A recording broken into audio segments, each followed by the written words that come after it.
So from the ironical irony department, Zoom is asking all of its employees to return to the office for the first time since the COVID-19 pandemic began. When the tech company blew up as one of the main means of communications for people forced to work from home by the Fauci quarantine. That was me adding that.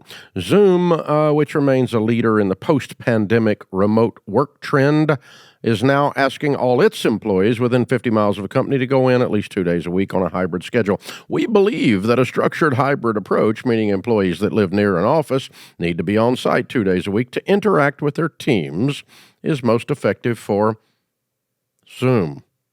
A spokesman told Business Insider in a statement, as a company, we're in a better position to use our own technologies, continue to innovate, and support our global customers.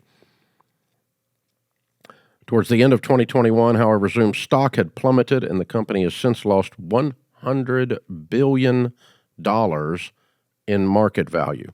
The stock stagnated again this year as workers have returned to their offices across the country, cutting their reliance on video communications. Business Insiders reported. In January 2022, Zoom said that only 2% of its employees worked on-site. Not so anymore. They're calling everyone back to the office. Irony of ironies. So we zoomed out. Now we're zooming in. There you go. Just helping you with that. Now, why is my bringing that up on a leadership and business podcast? Well, because the work-from-home trend has been a thing prior to the pandemic quarantine, but certainly afterwards. And there were pundits out there saying, oh, don't buy office buildings because there's going to be no one in them. Everyone's going to work from home on Zoom. I, however, was not one of those. And I have caught a lot of crap from some of you out there, you haterades, that Dave Ramsey's a dinosaur and he just doesn't understand how business works in the modern world and all this. Well, let me tell you how business works. Business works through people. People are your greatest asset. Relationships matter. Loyalty and unity and culture inside your organization matters. And it cannot be maintained over a text, a Zoom, or an email.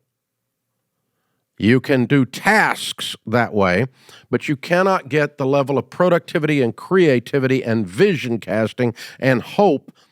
You can't feel the air of the organizational momentum when you're on a freaking Zoom call sitting in your underwear with your dress shirt on behind a table. It does something to your brain, and you are not connecting. And when you say you are working from home, well, all the data tells us this. I'm going to go work from home. Well, the data tells us this. You're going to end up falling into one of two camps. You're going to work 12 hours a day because you're never going to be away from that stupid work. You're going to work yourself to death. You're going to work more than you've ever worked in your life. Or you're not doing squat. You're working part-time and being paid for a full-time job, and that's theft. You're stealing. And this is my contention on the work-from-home movement. Is all work from home bad? No. I got to tell you, if you need to hire someone to write code for you, and you don't have the money to put a full-time code writer for your website on staff, and you want to hire a freelancer on contract basis and they work from home, that's not unusual and that's fairly efficient. Do that. But that's not a full-time employee.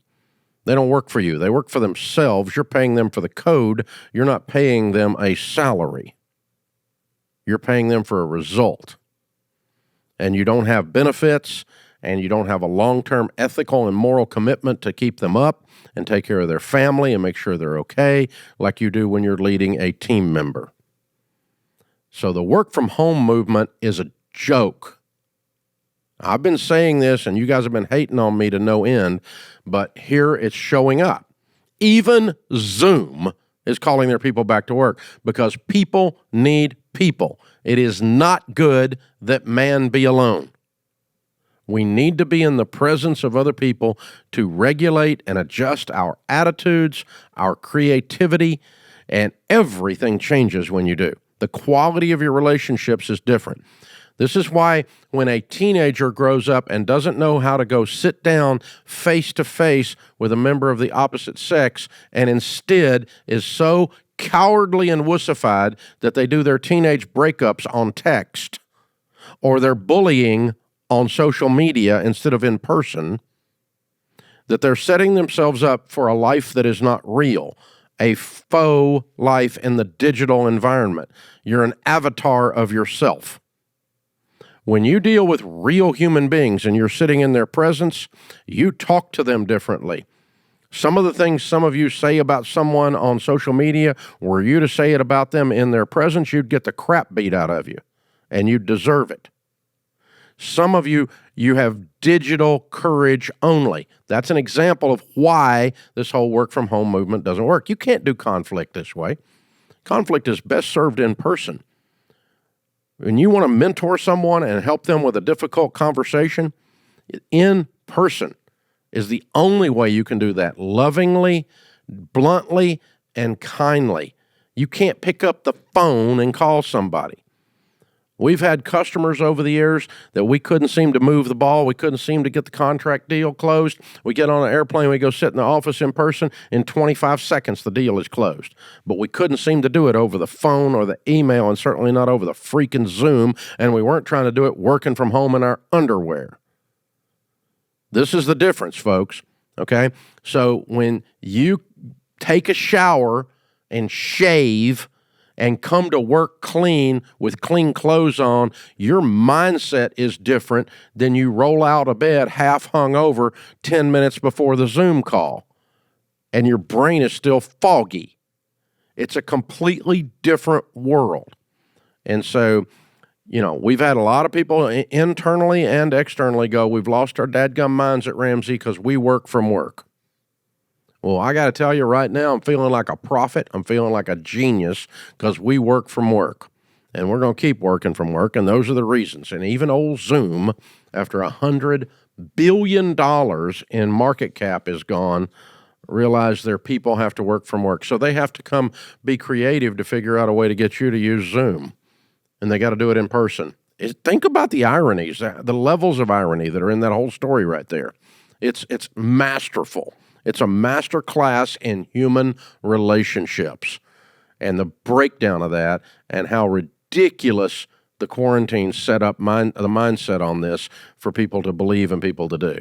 So, end of speech, end of rant, end of me thumping my chest saying I was right, but I was right. Human beings need to work at work with other human beings. You get more done, you have a higher quality output, you have a higher creativity and a higher productivity, conflict is better, everything, even an exit is better done in person. You don't fire somebody by email, you wuss. If you're going to sit down and fire somebody because they did something wrong, at least have the dadgum backbone to sit and do it in person. Oh my gosh, how demeaning. How dehumanizing. But it all comes from, the Fauci economy where we say, well, he's essential, she's not essential. She's essential, he's not essential. Who determined who's essential? Absolutely ridiculous. And this whole thing got twisted up in this. And guys, we're going to return to human beings being human beings, not human doings. This is the EntreLeadership Podcast. I'm your contrary old host, Dave Ramsey.